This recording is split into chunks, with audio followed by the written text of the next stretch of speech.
Bueno, vamos a ver hoy el deseo, los afrodisíacos, los medicamentos y las drogas.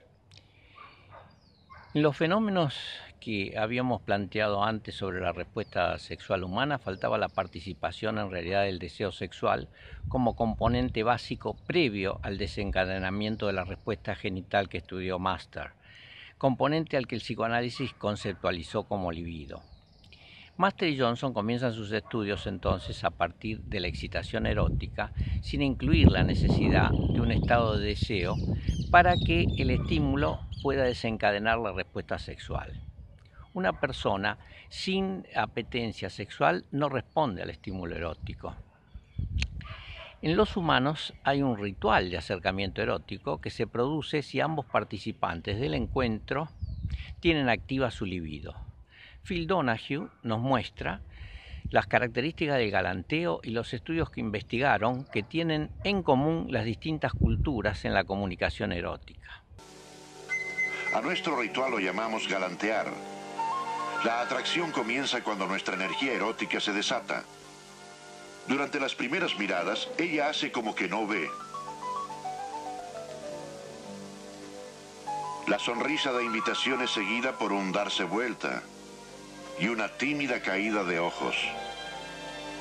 La investigación del Dr. Abel Eibesfeld de Alemania Occidental revela una serie de respuestas esquivas comunes en todo el mundo. En la coreografía del galanteo, ella tiende a volar y él toma posesión del territorio de ella. Los hombres alrededor del globo entrecierran los ojos y luego inclinan la cabeza. Hay un sostener la mirada un poco más. Todo esto es parte del preludio de unión de la especie humana.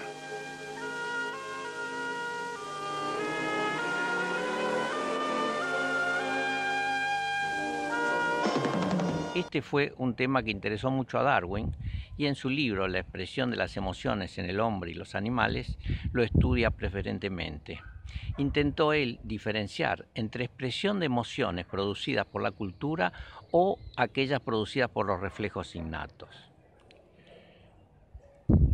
Helen Kaplan, una psicoanalista didacta de trayectoria, estudió con Master y Johnson y observó que para que se desencadene la respuesta sexual es necesario que el estímulo erótico se produzca en un sujeto deseante, agregando el componente del deseo como un factor indispensable para la respuesta sexual.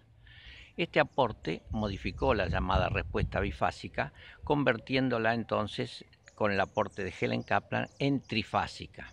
De este modo se asentaron las bases biológicas de la respuesta sexual humana que, sintetizándola, queda ahora como faz del deseo, faz de excitación y faz del orgasmo. En la clínica se observó sujetos que podían tener relaciones sexuales satisfactorias o por lo menos no tener problemas en la fase vascular o de excitación ni en la fase orgásmica, pero que no aparecía en ellos la motivación para tener relaciones sexuales con la frecuencia o intensidad como sería de prever. Estaba ausente entonces o disminuido el impulso o deseo sexual. Los componentes neuroendocrinos que constituyen el sustrato biológico del impulso sexual son, desde el punto de vista anatómico, el cerebro límbico, que es una parte intermedia, o sea, es llamado así porque es un limbo entre la médula espinal y el cerebro. Para decirlo en otras palabras, es la parte que conecta, llamémosle así, la médula con la estructura cerebral. A esto que se llamó cerebro límbico, entonces, es en donde se ven las reacciones que tienen que ver, entonces, desde el punto de vista anatómico, con el deseo sexual. Esta parte anatómica está acompañada por el efecto de la hormona, que es la testosterona.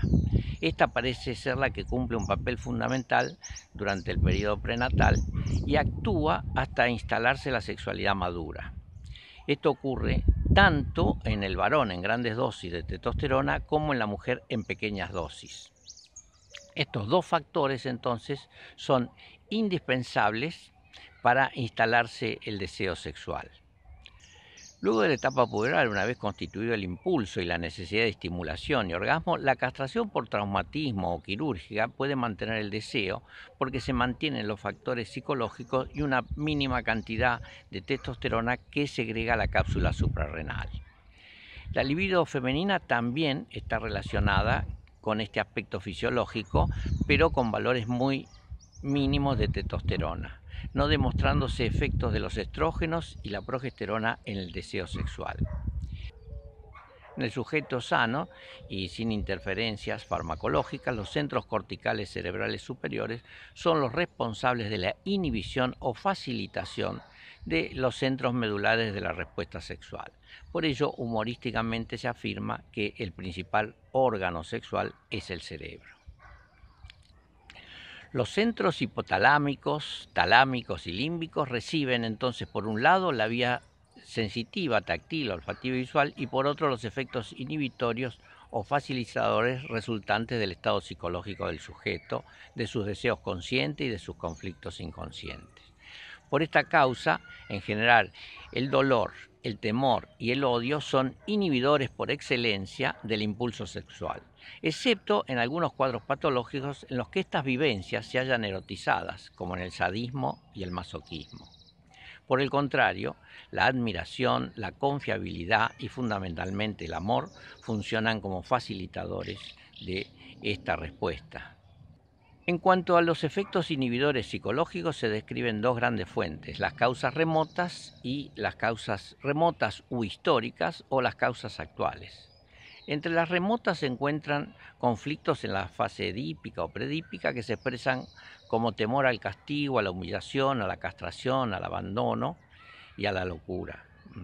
También se observan intensos sentimientos de culpa ante la posibilidad del placer, siendo esta última vivencia no solo originada por conflictos familiares, sino por el medio cultural, que por un lado sanciona la sexualidad placer y por otro la estimula y manipula a través de la publicidad para el consumo. Esto moldea un tipo de sexualidad que privilegia la juventud, la hermosura y el poder material, generando un tipo de sexualidad objeto en lugar de una sexualidad persona.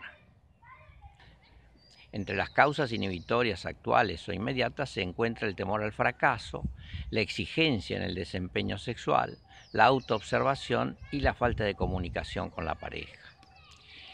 Es conveniente recordar que la sexualidad implica, en forma objetiva o subjetiva, la presencia del otro. De modo que debe analizarse a un sujeto en pareja, debe analizarse su historia personal y su relación cuando ha comenzado la pareja, existiendo en esto múltiples variables en la aparición o mantenimiento de un problema sexual. Cuando los síntomas en una pareja que tiene algún tipo de trastorno sexual está basado entonces en conflictos infantiles muy profundos, muy arraigados, esto lleva a tratamientos entonces de profundidad psicoanalítica y por otro lado también a veces cuando se observan las parejas ya la elección de pareja está entonces alterada por esta problemática que conlleva de la infancia y le lleva también a una elección patológica en sus parejas. Es necesario remarcar que la capacidad para el placer erótico surge con el nacimiento y solo se pierde con la muerte. Las diferentes edades tendrán cualidades especiales que dependen de la interacción entre los factores biológicos y psicosociales. Aquellos que no se adaptan a las diferencias de la respuesta sexual humana que genera biológicamente la edad, adoptan posturas de negación o de depresión.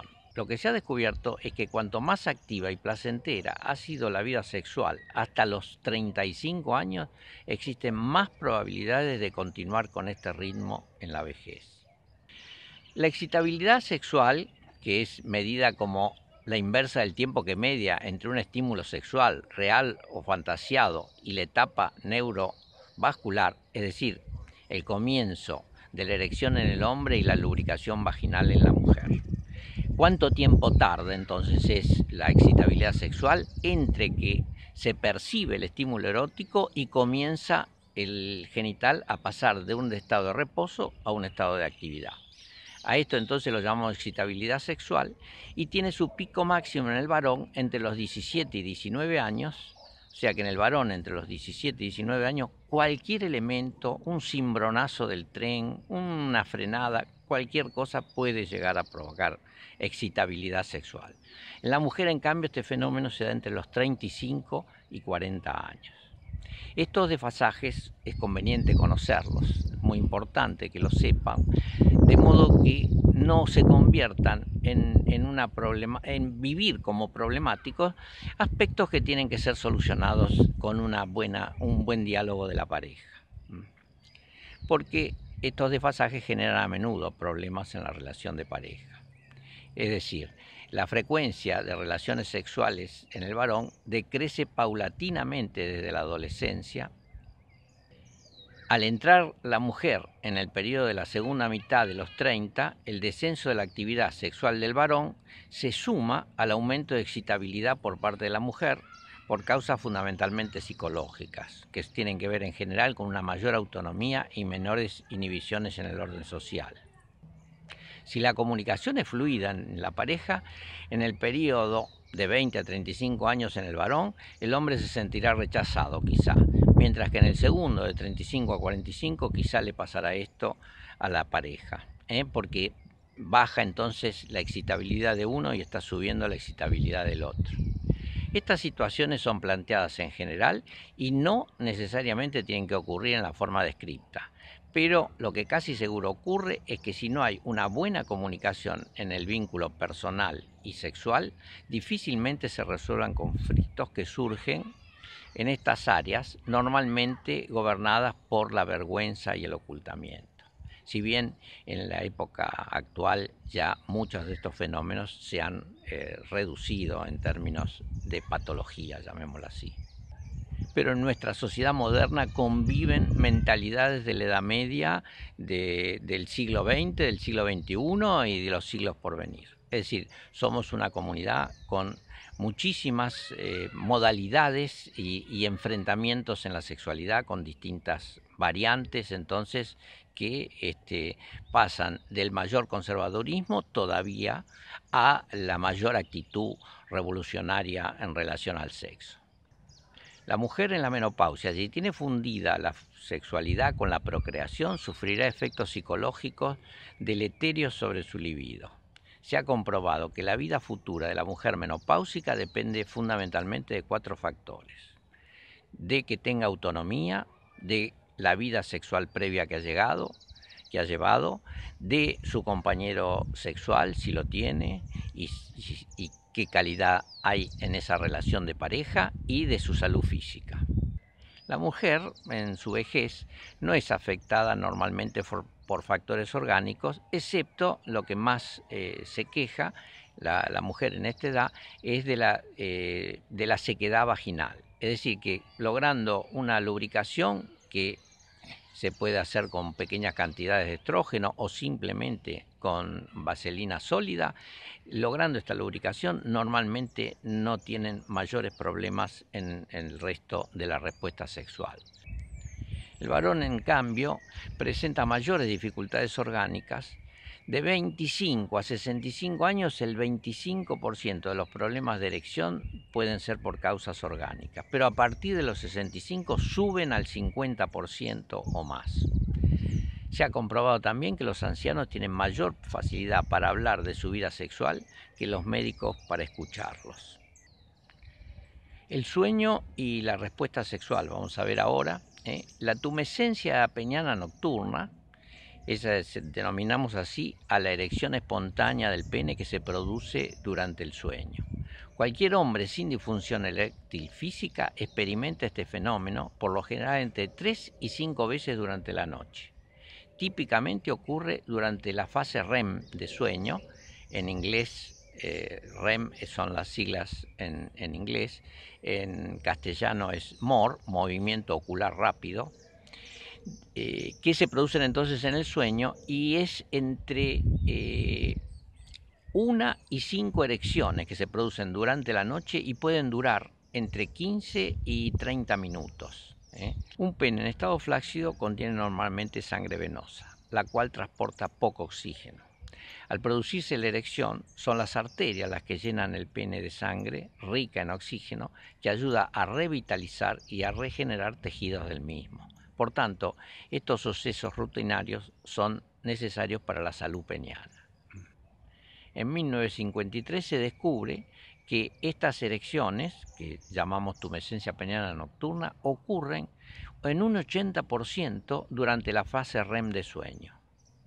Se correlacionaron todos estos datos mientras se investigaba la electroencefalografía del sueño y se descubrió que durante este movimiento ocular rápido se soñaba y se producían erecciones espontáneas que el durmiente no registraba ni recordaba al despertar. Los estudios llegaron a la conclusión de que el TPN es un fenómeno general que tiene variaciones en frecuencia e intensidad en el transcurso de la vida y se produce también en infantes y mayores de edad, incluso ancianos. Con la edad pasa esto que decíamos, de que pueden ser de 3 a 5 periodos durante la noche, de 20 a 30 minutos, pasan de 2 a 5 periodos entre los 60 y 70 años y a una duración de unos 20 minutos por cada periodo. Las erecciones matinales que se presentan al despertar tienen que ver con esta tumescencia peniana nocturna y no con una represión de la vejiga, que es un fenómeno simultáneo no causal, haciéndose necesaria la detumescencia del pene, o sea que se convierte en flácido para poder hacer la micción. Este descubrimiento se aplica actualmente para poder diferenciar trastornos de erección con predominio orgánico o con predominio psicológico, ya que estas últimas alteraciones no modifican en general la tumescencia peniana nocturna. A un paciente con disfunción eréctil se le coloca un dispositivo elástico alrededor del pene mientras duerme. El dispositivo detecta los cambios en el estado del pene y recoge los datos en una computadora para su posterior análisis. Si se detectan erecciones nocturnas, entonces la disfunción eréctil se debe presuntamente a problemas psicosomáticos como la ansiedad sexual y por lo tanto a causas psicológicas. Hay investigaciones que aseguran que este fenómeno se ocasiona también en la mujer, produciéndose lubricación o humectación vaginal en ciclos nocturnos similares al varón, pero sin la utilización ni la importancia clínica que tiene el varón. Vamos a ver ahora las llamadas sustancias afrodisíacas, que tienen por finalidad aumentar el apetito y la potencia sexual. La diosa del amor le dio su nombre y estimuló entonces la imaginación de sus adoradores. Por el hecho mítico de Afrodita provenir del mar y navegar en una conchilla, los moluscos fueron para muchos y siguen siendo un gran estimulante del amor. También otros alimentos le fueron asignados propiedades debido a su forma externa, como la banana, o a su procedencia por los testículos del toro, o a su originalidad, como al ingresar alimentos desconocidos de América. Para que tengan una idea, la papa fue considerada afrodisíaca en Inglaterra cuando vino todas las primeras camadas y después su utilización en Inglaterra, hasta hacerse demasiado común y ya darse cuenta que esto no era viable. Cualquier producto, natural o sintético, debido a la inagotable imaginación y necesidad de dominar, controlar o estimular la sexualidad, puede convertir a cualquier producto en un afrodisíaco. La única situación en que un alimento puede revitalizar el impulso sexual es en los individuos desnutridos. Es decir, en la inanición, el alimento se convierte en la principal preocupación y las fantasías sexuales van recuperándose paulatinamente con la normalidad nutricional. Es una muestra clara de que el impulso de autoconservación siempre es prioritario en relación al impulso sexual. Los filtros de amor de la Edad Media conservan todavía, bajo otras formas, su vigor, sustentado en el principio del placer que puede sojuzgar más de lo esperable el principio de realidad. Muchos rinocerontes, pobrecitos, han perdido su vida porque se otorgó al polvo de su cuerno poder afrodisíaco, siendo consumido por tribus primitivas africanas y orientales y en especial por la población china. En Occidente fue decayendo paulatinamente su uso. La influencia ecologista inclina actualmente hacia los alimentos más que a la extinción de animales salvajes en la búsqueda y aceptación de nuevas sustancias afrodisíacas. En una encuesta reciente a médicos, un 23% de profesionales mujeres y 40% de varones afirmaba que ciertos alimentos hacen más susceptible a la estimulación sexual. Estos porcentajes en una muestra profesional señalan lo arraigado de este mito en sustancias afrodisíacas que no están sustentadas por ningún trabajo científico. Bueno, vamos a ver ahora los efectos que tienen las drogas sobre la sexualidad, que también hay demasiados mitos sobre todo esto y ya veremos entonces de qué forma actúan. Entendemos por drogas sustancias psicoactivas que producen adicción y son consumidas buscando un efecto placentero que el sujeto entonces no logra en su vida cotidiana o habitual. Los parámetros para evaluar los efectos sobre la sexualidad por la ingestión de drogas son en general poco fiables porque se basan en vivencias referidas por adictos y éstas se hallan condicionadas por las propias drogas, ya que las percepciones de la realidad están alteradas.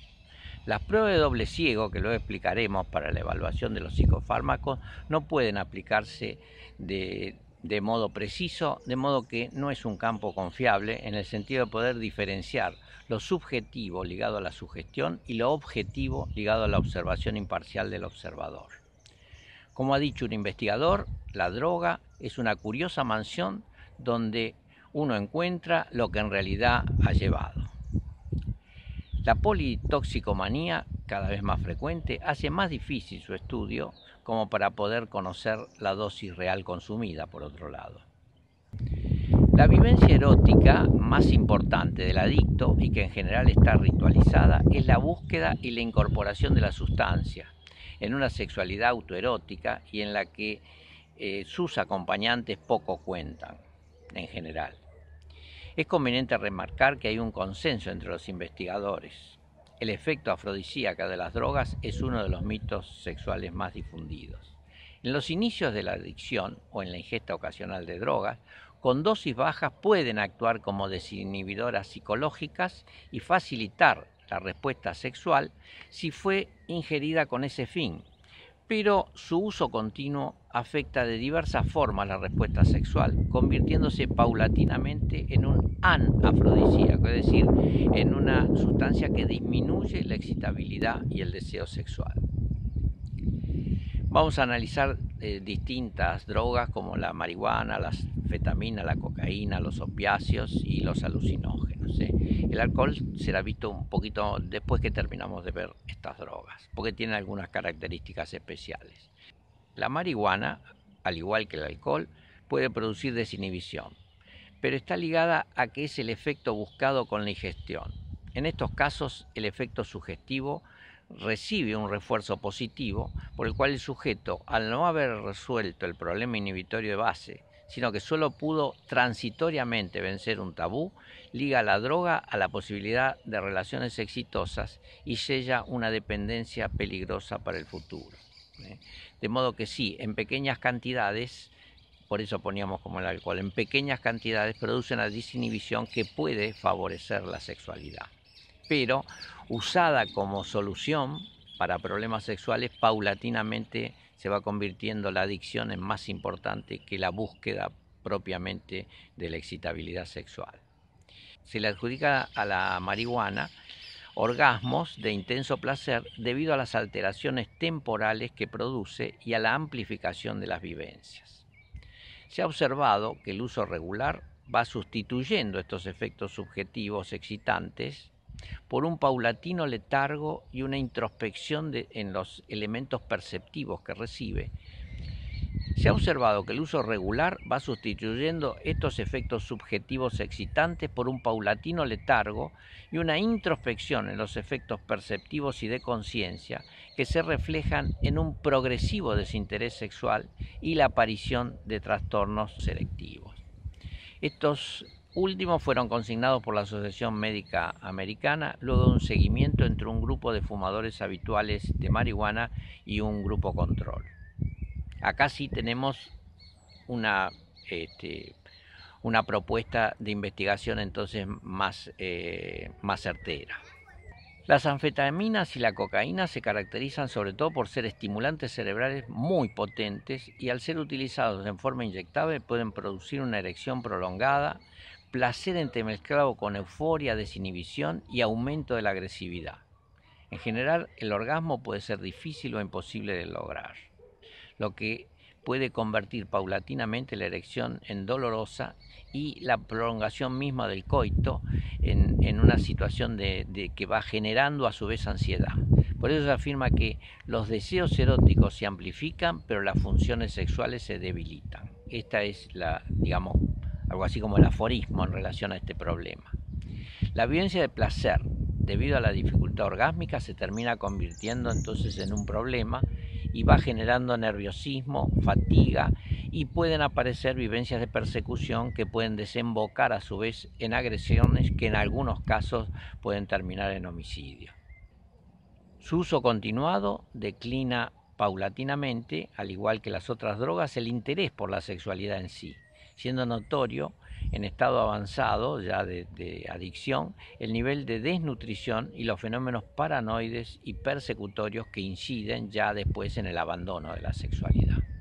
La necesidad de la droga, si en un primer momento se ligó al rendimiento sexual, en poco tiempo se hace indispensable, pero para evitar la fatiga y la intensa depresión generada por su efecto euforizante. En los opiáceos no hay pruebas de la incidencia de la droga sobre la sexualidad en forma directa. Las sensaciones placenteras que puede provocar se relacionan fundamentalmente con una actitud contemplativa en la que todo es deseable, nada es desagradable, pero no incide directamente. El interés sexual aparece en general en los heroinómanos cuando está disipándose el efecto, de actividad de la droga. El uso continuado en altas dosis afecta el deseo sexual y la erección en el varón y el orgasmo en ambos sexos.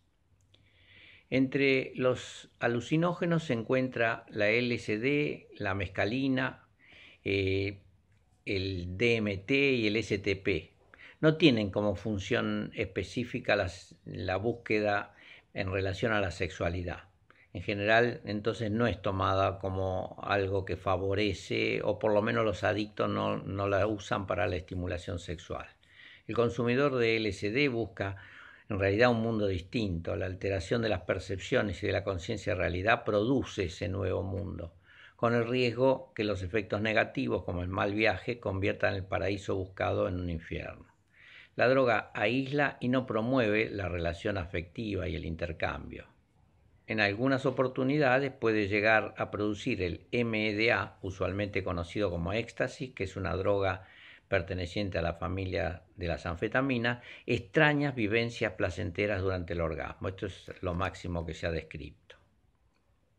Pero la alteración de conciencia es tan profunda que el coito puede tomar características psicóticas y puede inclusive en algunos casos, por esta particularidad de la psicosis, pretender tener relaciones sexuales con objetos. De modo que lo más importante es la distorsión en estos casos. Bueno, el alcohol sí merece algunas reflexiones especiales, porque su uso está realmente, su uso se pierde en los orígenes de la humanidad y tuvo un papel importante en los rituales mágicos y para alcanzar ciertos estados de éxtasis. Incluso la sociedad lo incluyó en actos sagrados o ceremoniales, la religión misma lo ha incluido, el vino que se transforma en sangre de Cristo, es decir, ha formado parte casi de la cultura humana. También se lo ha prohibido por causas religiosas y esto, por ejemplo, sucede en el islamismo.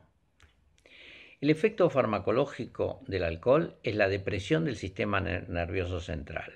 A bajas dosis produce depresión de centros inhibitorios. Y esta es la razón por la cual el sujeto exterioriza una ligera euforia y conductas desinhibidas. Su efecto entonces no es estrictamente afrodisíaco, sino que al bajar tensiones y, por otro lado, las motivaciones previas que estaban antes de la ingesta, facilitan entonces la excitabilidad sexual, pero siempre que sea en bajas dosis.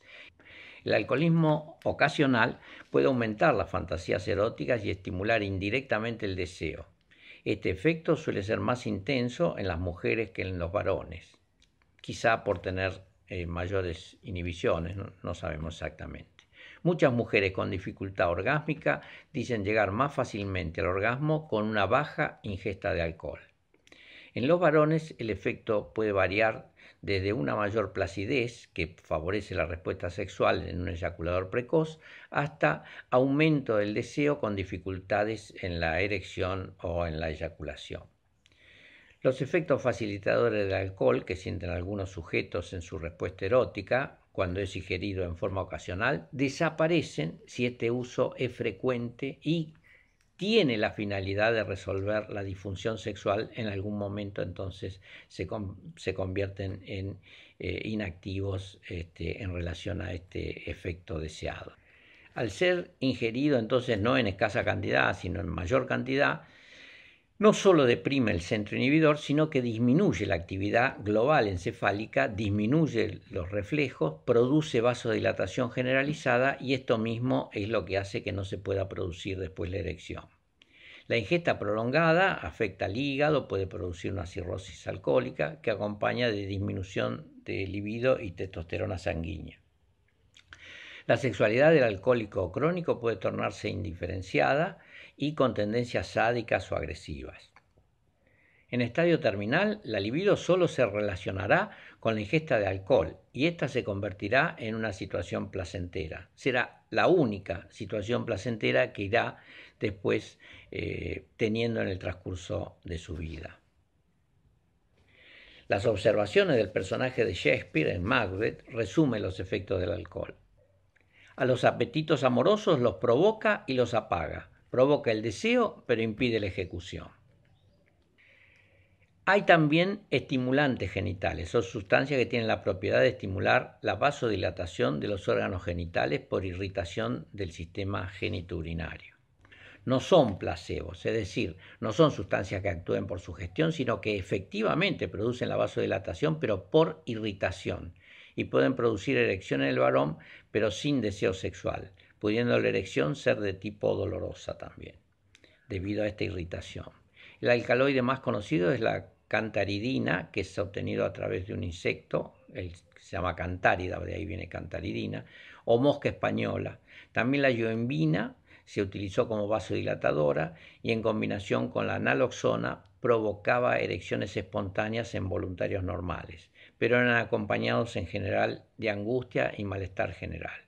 La aparición del sildenafil, el llamado Viagra, hizo eclipsar a todas estas sustancias y se convirtió en el medicamento de elección para el trastorno de erección, pero solo actúa si el sujeto está excitado previamente. No sirve para mejorar un trastorno del deseo y su acción es que provoca una vasodilatación que favorece la erección y la respuesta sexual. Conviene recordar, de todos modos, como base, el consejo de Kinsey. El mejor afrodisíaco es el ejercicio físico, un buen estado de salud y un sueño suficiente. Y podemos agregarle y una buena pareja. Vamos a ver ahora los medicamentos y la respuesta sexual. La actividad cerebral que rige el comportamiento humano está influida por la actividad neuroquímica que deprime o excita diversos centros cerebrales. Entre las sustancias del organismo con reconocido efecto favorable sobre la función sexual se encuentran la dopamina, los estrógenos, en el caso de las mujeres, la histamina, el óxido nítrico, las prostaglandinas y la testosterona.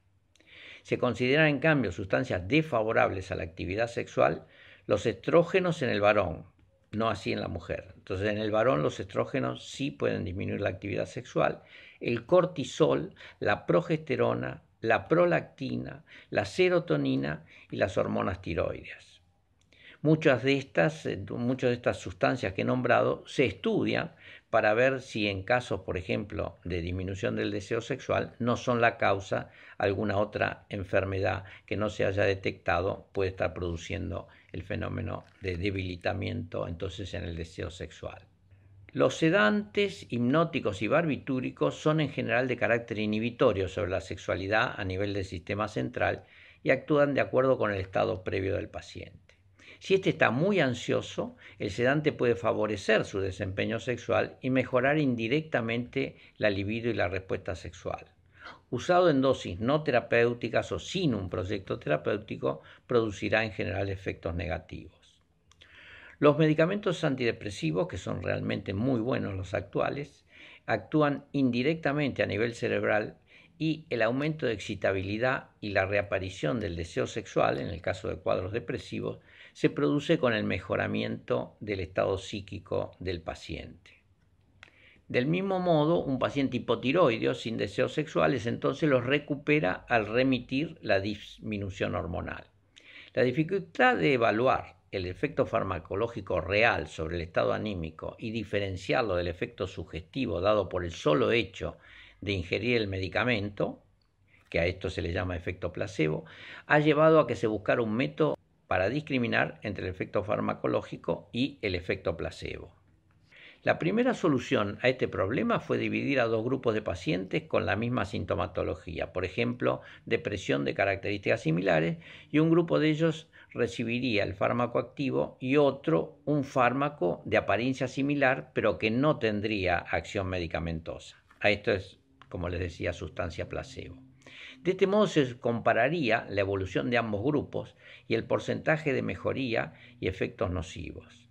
En estos estudios, el grupo ciego, es decir, el grupo que no sabía en esta experiencia si tomaba sustancia activa o placebo, era el grupo de pacientes. Es decir, los pacientes ingerían y no sabían si era la droga real o si era el placebo. Estudios posteriores demostraron que el hecho de que los médicos que administraban el fármaco supieran cuál era el fármaco activo y cuál el inactivo, esto influía inconscientemente en los pacientes porque percibían la convicción del médico al recetar uno o al indicar el otro. La solución entonces utilizada actualmente en la prueba se llama de doble ciego. Ni el médico sabe qué tipo de medicación da, si es activa o placebo, ni el paciente cuando la recibe. Y un tercero determina cotejando estos datos que han sido secretos, digamos, en términos del médico y los que han recibido la medicación. Esta es la complejidad que tiene la evaluación de un fármaco y de un psicofármaco en especial. Se comprende también la complejidad para comprobar los efectos farmacológicos genuinos de las drogas y diferenciarlo de los efectos sugestivos. Los antidepresivos, como los inhibidores de la recaptación de serotonina o IRS, sertralina, paroxetina y fluoxetina, están principalmente vinculados con el retraso de la eyaculación y la anorgasmia. Estos fármacos pueden producir también pérdida de libido y trastornos eréctiles, pero el más frecuente es la dificultad para lograr el orgasmo. El criterio clínico basado en el conocimiento del paciente y en sus aspectos psicológicos y antecedentes sexuales debe decidir sobre la conducta a tomar al aparecer efectos secundarios en las medicaciones. Es indispensable saber por el interrogatorio previo a la administración de un medicamento si el paciente padece de un tipo de disfunción sexual para evaluar correctamente el efecto secundario de un fármaco. Ante la detección de este tipo de problemas es recomendable, en primer lugar, reducir las dosis de la medicación para los casos en que esto es posible, y si no resulta suficiente hay que pensar en terapias alternativas como la indicación del sildenafil para no dejar la medicación que se estaba indicando. La continuidad o cambio de una medicación que afecte la respuesta sexual debe ser evaluada juntamente con el médico y debe quedar muy en claro que los efectos inhibitorios de la respuesta sexual cesan con la suspensión del fármaco y no hay secuelas que puedan quedar por su uso, excepto las psicológicas que deben ser tratadas y manejadas particularmente bien por el médico tratante. Dejamos por hoy y nos veremos en la próxima clase, que será sobre concepción y anticoncepción. Hasta la próxima.